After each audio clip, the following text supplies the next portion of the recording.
Hey everyone, I'm Nicole. And I'm Gabrielle. And we are the hosts of the Spiritual Sisters podcast. Join us every week as we discuss all the spiritual topics like astrology, mediumship, psychic insights, and so much more. We are often joined by others we have met along our spiritual journey who are well versed in many of these areas. Get ready for enlightening discussions and interviews and personal experiences that we hope will expand your mind and get you thinking outside of the box. Whether you're a seasoned spiritual seeker or just beginning your spiritual journey, there's something here for everyone. Check us out every Tuesday wherever you get your podcasts. See you then. Bye! Hi, beautiful souls, and welcome back to the Soul Ecosystem Podcast. I'm your host, Anna Rising, and on this podcast, we discuss all things soul contracts. I'm a professional soul contract reader, and I work with a modality that combines Jewish mysticism, astrology, tarot, and numerology to calculate what you incarnated here to do. And today's soul contracts are going to be Hudson Williams and Connor stories. I got a request to do their soul contracts from a fan of their show that is blowing up on the internet, Heated Rivalry. I have yet to see it, but I'm definitely going to see it after I do these soul contracts because I've heard a lot of good things. For those of you that watched it, you're going to be able to check out real time if their soul contracts match their personas on the show. And to those of you that haven't seen it like me, you're going to be learning as we go how these soul contracts manifest in real life and in art, because art often mimics real life, right? Art imitates life. Okay, so what people love about this show is its willingness to explore tension, identity, vulnerability, competition, and connection without simplifying it, keeping it complex, because the characters are not really easy to understand, their relationships aren't clean or predictable, and the show really leans into emotional complexity, leaving space for moments of discomfort, longing, misunderstanding, and personal growth. The show itself follows a Canadian star, Shane Hollander, and Russian rival, Ilya Razanov, two world-famous hockey players who develop a secret, decade-long, passionate, and forbidden romance amidst their intense professional rivalry, exploring themes of queer joy, self-discovery, and navigating love in a high-stakes, homophobic sports world. But instead of analyzing the plot or the ships, we are going to be looking at the soul contracts, but we're not going to be looking at the show or the relationship dynamics there. We're going to be looking at the real life soul contracts of Hudson Williams and Connor Storrie. And you let me know how they manifest in their work, how these soul contracts manifest in the way they play these characters. We are going to start with Connor Storrie, who was born February 22nd, 2000. That date of birth carries a master number, the number 22, and is often associated with creativity, depth, emotional intelligence, and a very strong kind of internal ecosystem. That's why his performances tend to feel internal, reflective, emotionally aware. His inner world is very, very expanded. Now, Hudson Williams was born February 13th, 2001. This date carries powerful transformation energy. 13 is like the energy of the phoenix. People born with this number often have a sense of intensity, a sense of emotional depth, and an instinctive understanding of change, loss, and rebirth. So both of them are already operating like on a deeper level, which is probably why their acting is so relatable, because they can access a depth that not everybody can. Hudson's soul contract is anchored by two primary numbers. They create a personality that's very emotionally complex, intuitive, intense, and often contradicting. His primary numbers are 2 and 13, and 2 is all about duality. It's about finding balance, finding harmony, whereas 13 teaches about finding yourself after loss, finding yourself after tower moments, and kind of having that power to transform yourself even after undergoing trauma, after undergoing really horrific things. 13 is not a superficial number. It is not something that is taken lightly. People with 13 as their primary number are more sensitive, than others, they tend to feel life very, very deeply. They're often drawn to intense experiences, and having like really deep conversations, having really deep friendships, and they may be a little bit of a thrill seeker, adrenaline junkie. Hudson Williams 13 energy suggests that he is someone that doesn't experience life passively. He is not someone that is dull or unfazed by things.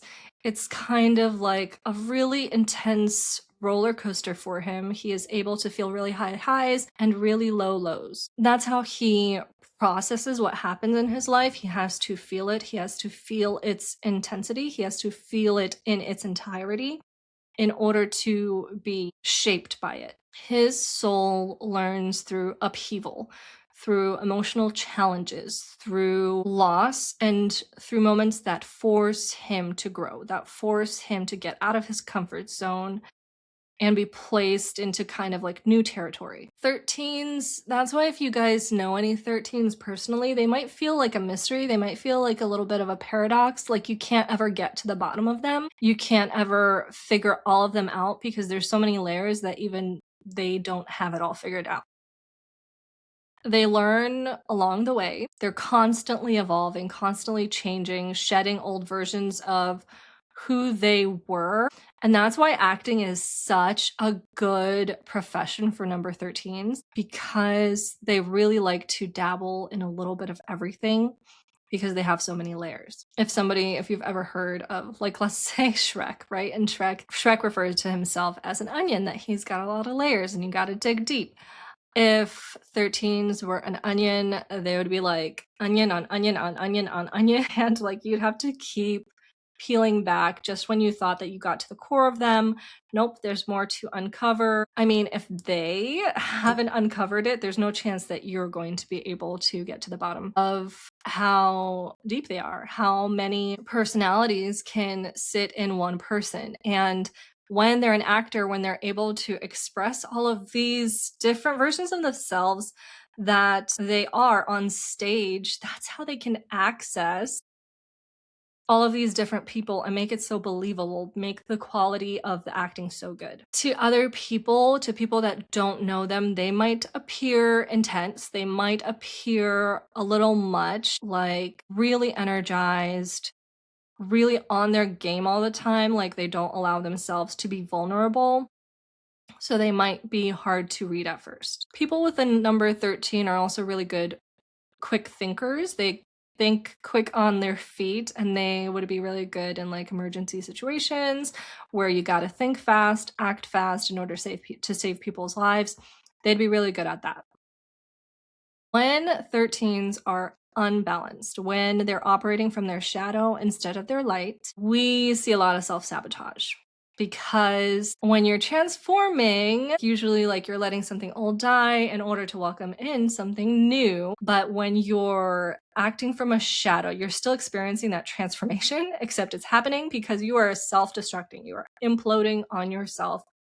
13s have a tendency of doing that. They sabotage themselves. They seek intensity. They seek that thrill.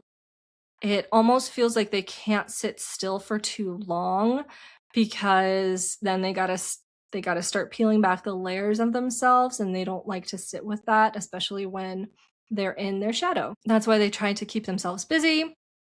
And in order to stay busy, they need something that's really like exciting, something that will really take all of their attention and direct it into one thing. Otherwise, what ends up happening is they hyper focus on the past.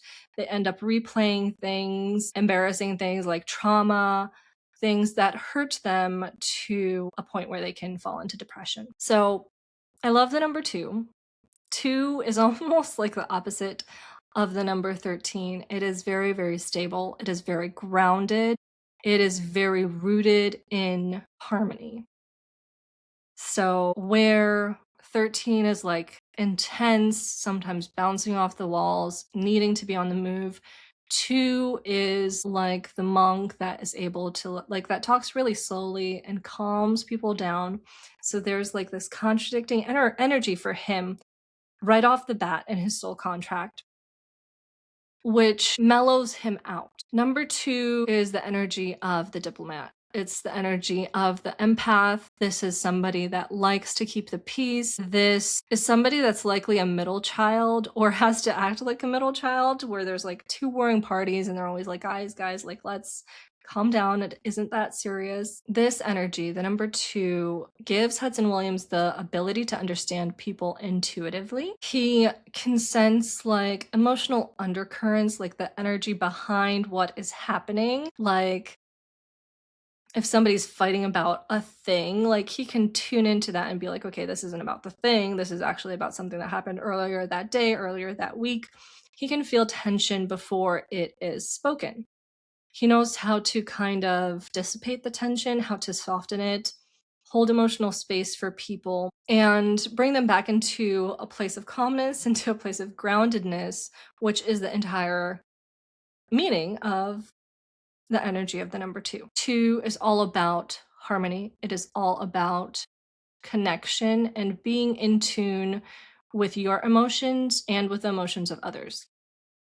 People with a lot of 2s in their soul contracts, like Connor Storrie, are often very private. They could have a lot of friends around them, but only a couple of really good friends that actually know their inner workings of their mind. Because 2s really value peace. They really value emotional safety, gentleness, and the ability to really have like that downtime with themselves and with the people that they love. Now, that's what happens with 2s when they are operating from their light. When they are operating from their shadow, from misalignment, we see somebody that becomes very passive. We see somebody that becomes very private, almost secretive, that avoids addressing conflicts. This almost like gives me a vibe of a very passive like parent that won't say anything if one of the parents is super abusive. Like they'll just be like, don't say anything, don't stir the pot. I know what's happening, like just sweep it under the rug. So they'll avoid conflict, they'll avoid confrontation, and they'll avoid voicing their needs because they're trying to not stir anything up because they don't want to deal with what is happening. Whereas usually they're the ones that step in, butt in, and they're like, okay, let's figure this out like adults.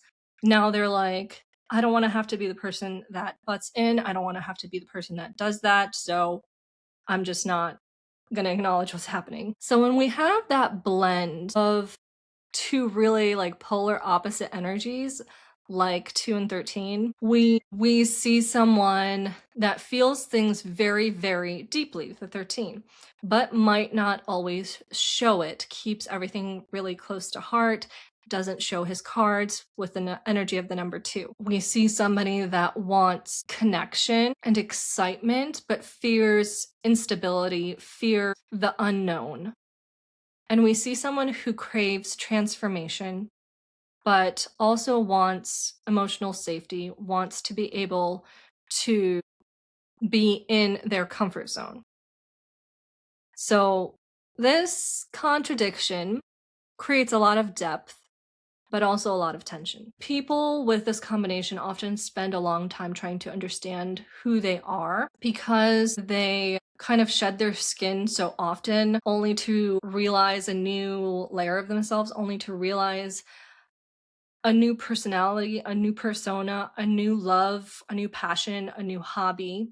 They change so frequently, it takes them a long time to truly know themselves because they outgrow themselves so fast. Think of it as you just stepped into a new skin and you finally figured out this new skin. You're like, I feel like I finally have a grasp on how this fits, on how this works, on how like I move around in it.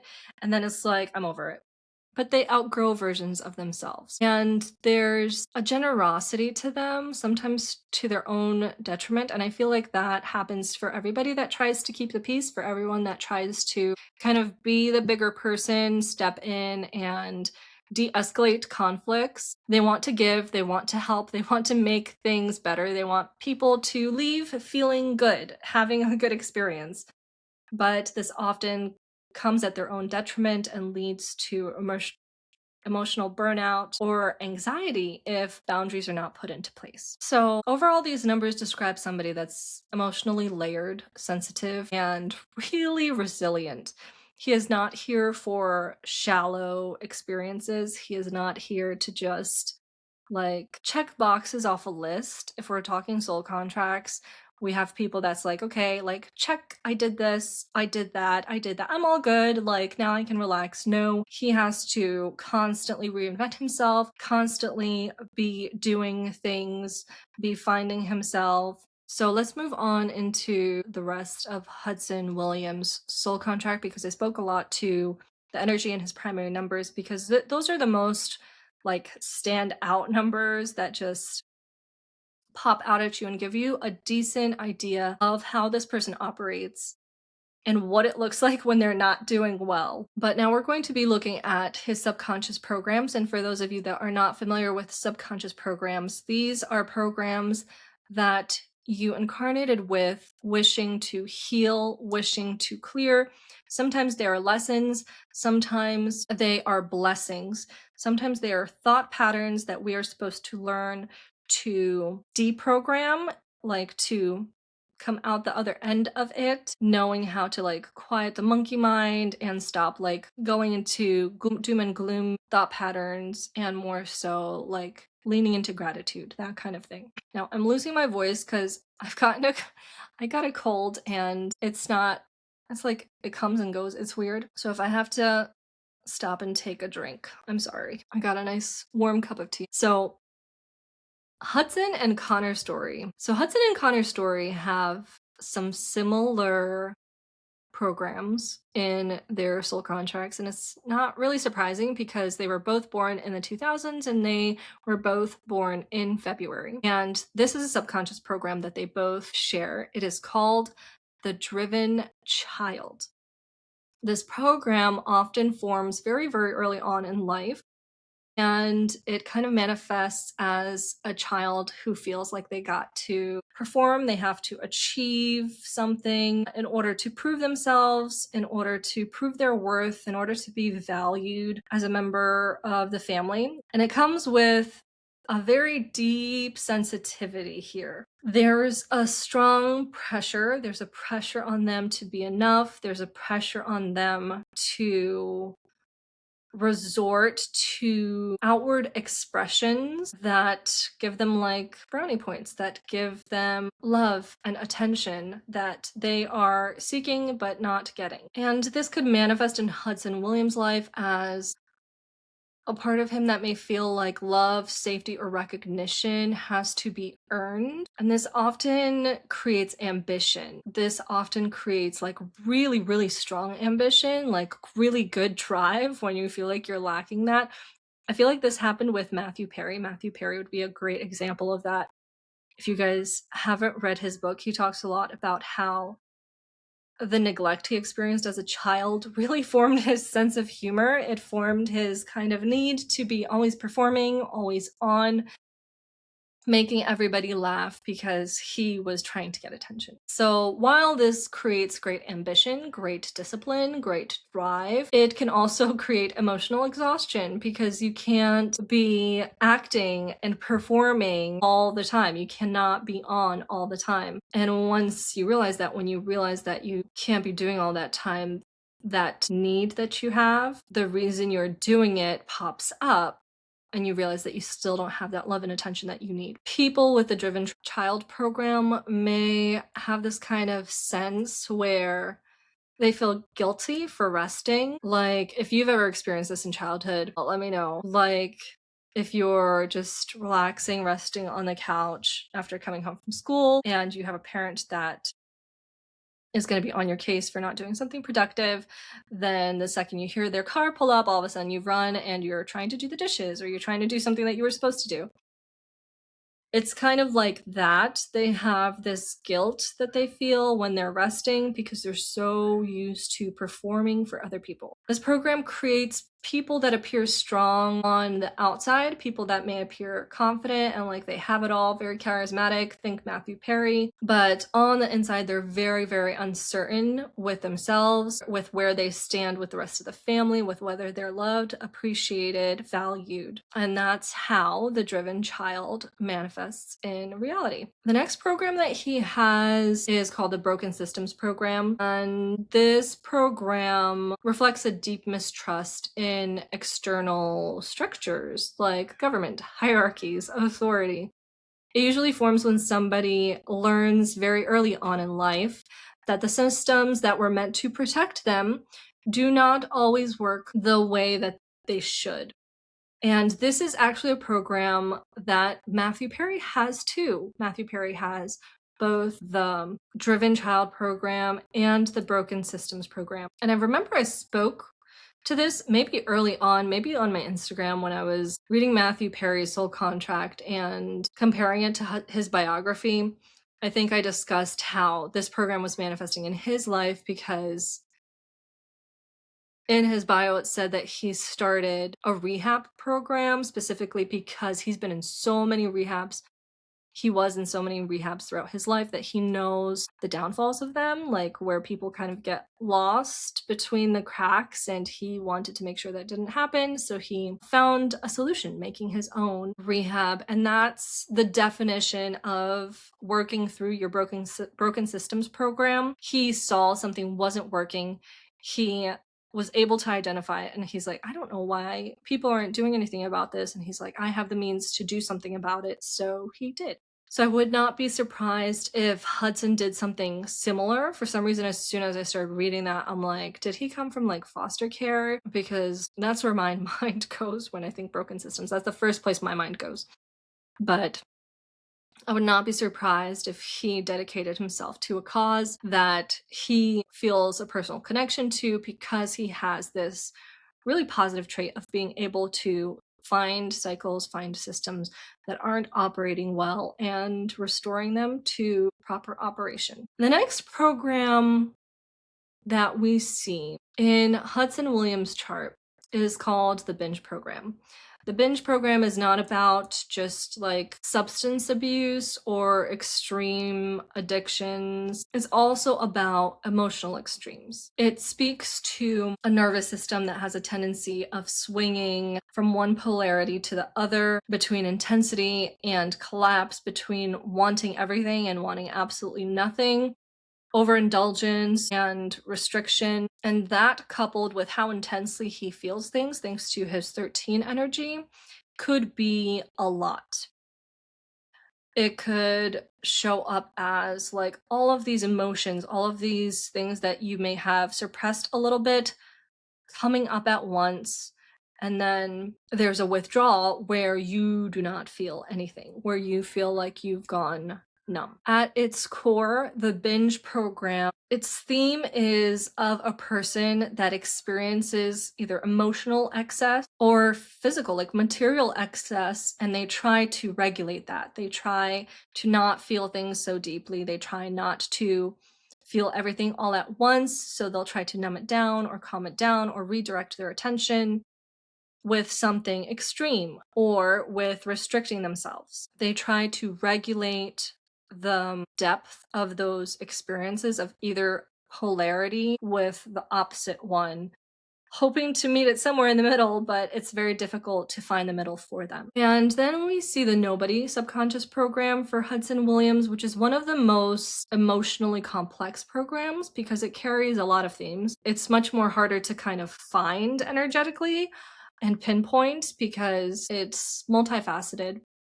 It carries themes of invisibility, emotional abandonment, feeling unseen and misunderstood by people. So, in turn, this manifests into a deep longing to be recognized, to be seen for who they are, to have somebody that understands like their plight, understands the depths of their soul.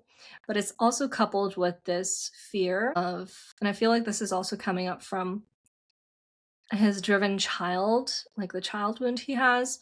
There's this fear of like letting people get to know you too much because it's like, oh, if they really get to know me? What if I'm as bad as everyone thinks that I am? And then what? Then what happens? This can also manifest as feeling like you disappear in a relationship, like you're in the relationship, but nobody really sees you. You aren't recognized for who you are. This can lead to people pleasing, suppressing your emotions, or overcompensating for attention. So, when you are operating from the light, this program creates empathy, but from the shadow, it manifests as loneliness. It manifests as feeling very, very alone and misunderstood in the world. Now, the next program we see for Hudson Williams is a program I get excited when I see it because I'm like, okay, like this is might be bad, but I don't like seeing it in soul contracts that are supposed to be good soul contracts. Like I go into a soul contract, I'm like, this person, like Jeff Goldblum, he's a stand-up guy, he's hilarious, he's so likable, he's gonna be great. And then you open up a soul contract and it's like, oh no, maybe not. So let me know how this lands for you. Because again, I'm not familiar with Hudson Williams. I'm just reading his soul contract, and you guys can make the conclusions you want to make. But here it is.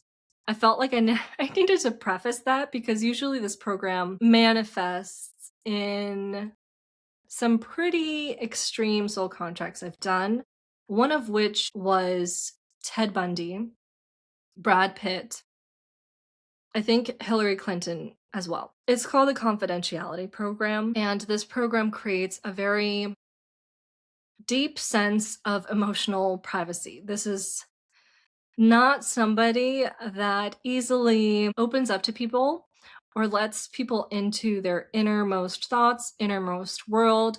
This person would be an excellent CIA agent, spy, operative. Like they keep their cards very, very close to heart. And if they do end up sharing something personal, being vulnerable with somebody, they do so very, very selectively, rarely, carefully, and only when they feel very safe with somebody. So in Hudson Williams' case, this creates mystery. This may make him more appealing because you can't quite get to the bottom of who he is as a person, but it can also create isolation for him. He may struggle to ask for help. He may struggle to open up to people and be emotionally vulnerable, and he might carry a lot of things on his shoulders on his own. And people with the confidentiality program are very excellent secret keepers. They're also very, very good at living a double life, being one person in public and being like polar opposite in private.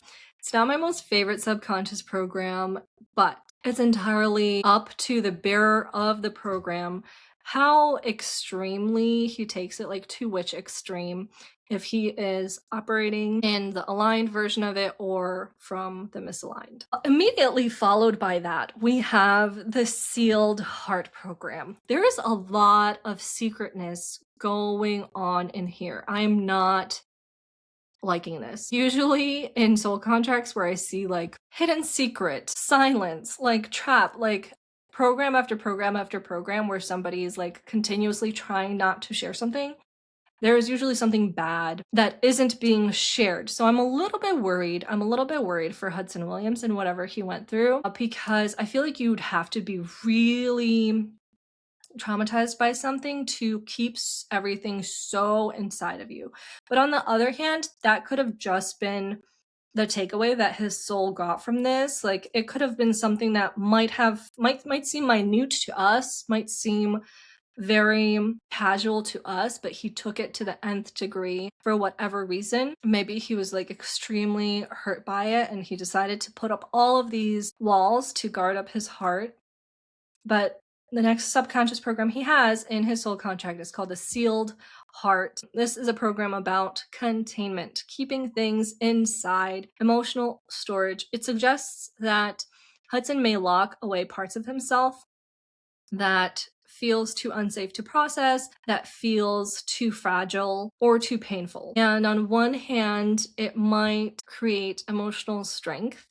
When operating from alignment, this person could be very resilient and could be very helpful for dealing with really tough emotions, intense traumas, if he decides to like help others through something similar. But it also creates an emotional distance, like a really big emotional distance. Pair it with the program that he just had, like the one before. We're talking about somebody that has a very, very hard time being vulnerable. And now, when I think about the influence of the number 13 and how many layers he has already to him, how he's constantly evolving and changing and growing, I wonder if anybody really knows who Hudson Williams is. I wonder if he ever lets anybody actually see that, or he's so used to changing personas and so used to not really letting anyone get to the bottom of who he is on the inside. I wonder if he kind of just like reinvents himself, keeps reinventing himself until, you know, how when an actor is so used to being in a voice, like so used to playing a part, that they become that character and then they need speech therapists to help them like come out of that accent or come out of that character and find themselves again. It feels like it's kind of like that. Lastly, the last program he has in his soul contract is called the Millionaire Program. This is a program that comes as a blessing, and it essentially means that at some point in your incarnation, you're going to be coming into a great deal of money, either through inheritance, through luck, or through business, hard work, whatever your chosen profession is. And it's like a program that manifests when the universe owes you one. There are certain gifts, there are certain like gifts of fate that you can find in your soul contract where the universe is like, hey, last go around, you were like the scapegoat for something really bad and like you ended up getting murdered, and but like you took it with stride. So this time around we owe you one, so let's set you up for success. Let's set you up with having a good cushy life in this incarnation, and that is what the Millionaire Program means. This makes me think that Hudson Williams is a very old soul when you consider his emotional depth, his ability to contain all of these feelings within himself and be really sensitive to others' feelings, want to help them, want to repair the systems in place that aren't working. I'm leaning closer to thinking that that confidentiality program that is in Hudson's chart might be operating from alignment, And that might be the first soul contract that I've found with that program that is, but I don't know anything about him. I'm just going based off of vibes and energy. Now, we are going to move on to Connor's story. Now, Connor's story, he is riddled with number twos. He isn't a double two, he is a triple two. He's got the energy of 2 and 22 in his soul contract. And that creates a very, very different emotional structure than Hudson Williams has. Even though there's a lot of overlaps in sensitivity and depth, but let's start with the energy of the number 22. 22 is often called the master builder number. But in its spiritual sense, it's all about freedom, it's about exploration, and it's about living life beyond limitation. So, this is a person that doesn't like to have any sort of limits or caps impeded on him. He likes to not be grounded by anything, not be held down, tied down by anything. 22s resist being boxed in. They do not do well with rigid rules, routines, or schedules, narrow expectations, or small lives. People with a number 22 tend to be curious, adventurous, very open-minded, not overly attached to material things or status or like titles or anything, because they like to be on the move. And things like mortgage payments, things like leasing something, they tend to really ground you in one spot until you've paid something off. So they have a tendency of living quite a nomadic lifestyle. I would not be surprised if Matthew McConaughey has the 22 energy in his soul contract, because he lived a very nomadic lifestyle for, I would say, the majority of his 20s and 30s, maybe, if I'm remembering that right. And I'm basing that off of his biography called Green Lights. So they're not big on the material things. What they want is experience. What they want is to expand, understand, find meaning. Connor's 22 suggests that he's somebody that wants to live life on his own terms. He's adaptable, he's able to start over and not emotionally tied to the past in the way that other people might be, which pairs very, very well with the number 13 because 13s really like to keep it fresh, alive, and different because they're constantly moving, constantly reinventing themselves and being different people. There's a lightness to the energy of 22, like this ungroundedness. It's the opposite of being grounded. There's a sense of play, a sense of humor, and a philosophical distance from chaos, from life's chaos. They're just like, they like to be above the noise, above the 9 to 5 life and the chaos that comes with that, the busyness that comes with that. When 22s operate from their light, they're very creative, expansive, inspiring, and they know how to lighten up a room, make other people feel better, make other people feel more free just by being themselves. 22s are born to kind of be an example to others that there's more than one way to go about life. You don't have to like do the thing, get the family, get the career, get the picket fence house. They're here to show you a more expanded viewpoint, a more expanded understanding of what life is, what it means to be successful, what it means to be happy, and how you can find happiness living unconventionally, living outside of the box, living outside of the parameters that are set up for us. When 22s are operating from their shadow, though, things become a little bit chaotic. Things become very, very flaky because they don't like to be tied down. And when that's operating from a shadow perspective, they resist responsibility like the plague. They avoid commitment. They rebel and argue just to argue. They get to a point where they like arguing so much because they have this like innate nature to them where they're like, no, there's like another way.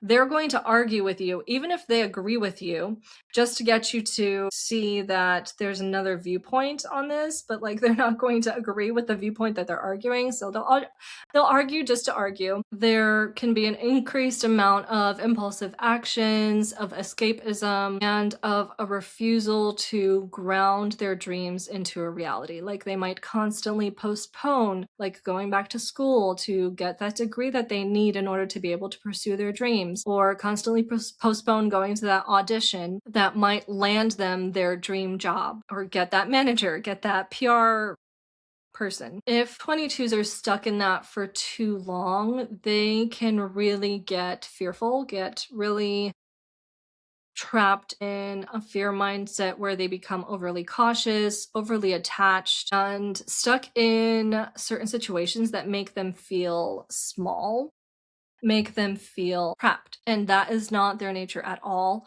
It's not in their nature to stick with what feels familiar. It's in their nature to always be exploring, to always go with something new, to seek something new out, and not to get into your comfort zone. They're like the opposite of staying in your comfort zone.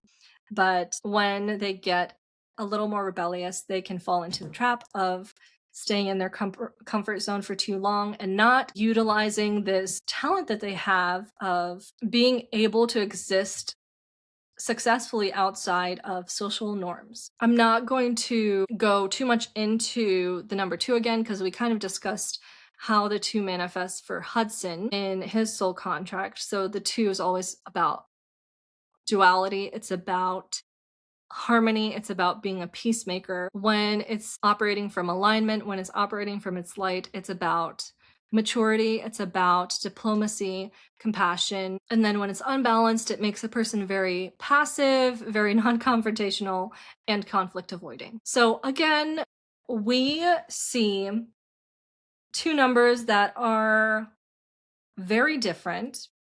Just like in Hudson Williams' chart, he had the 13 and the 2. The 2 is very grounding. And when we see it coupled with the 22, I feel like it puts on another level of chill, another level of really not letting yourself be fazed by the chaos of life, because he sees that there's more than one way to live it. There's more than one distinct like rule book that you gotta follow. So now we're gonna go into Connor Storrie's subconscious programs. Like Hudson, Connor has both the driven child and the binge program. And like we mentioned, the driven child often appears in people who felt pressure to mature very quickly, perform well, be very performative in order to get the attention that they needed, get the love and validation that they needed. And this results in a person becoming very motivated and having a lot of discipline. It can make a person resilient, ambitious, very capable, but it can also make the person very hard on themselves and have this feeling like they're always not doing enough. They're not performing enough. Couple that with the intensity of the binge program, where a person is often going from either extreme restriction or extreme non-restriction, allowing themselves to get lost in substances, get lost in hobbies or habits. Connor may experience the same kind of like period of a lot of emotional intensity and then go into a period of like withdrawing, like shutting off from his emotions and feeling numb. The next program that shows up in Connor Storrie's chart is loss of authority, and this program is about power and trust.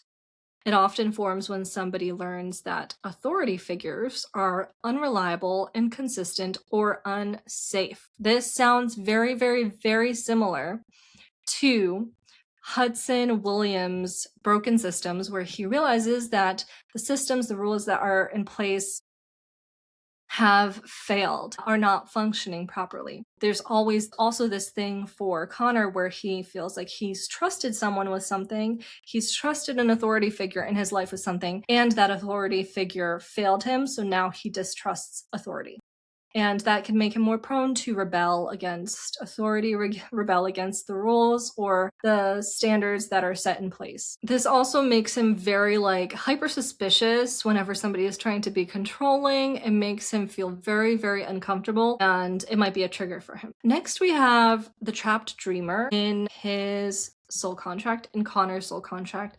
This program manifests as longing. It's about feeling close to fulfillment, but not quite able to reach it. It manifests as like yearning, imagination, creativity. It kind of motivates him to seek those kind of things out that inspire him, that help him be creative and step into the depth that there is to him in a way that he wouldn't be able to step in on his own. But operating from the shadow, it can manifest as frustration, self-doubt, and the feeling of being emotionally stuck. There's a little bit of like a karmic ancestral program for Connor that's called the broken lineage, and this usually means that throughout his ancestry, spirituality has been constantly either postponed or completely dismissed and not worked on. They haven't evolved themselves spiritually, and because of that there's emotional distance in the family, or the family is not very traditional. Like it might mean that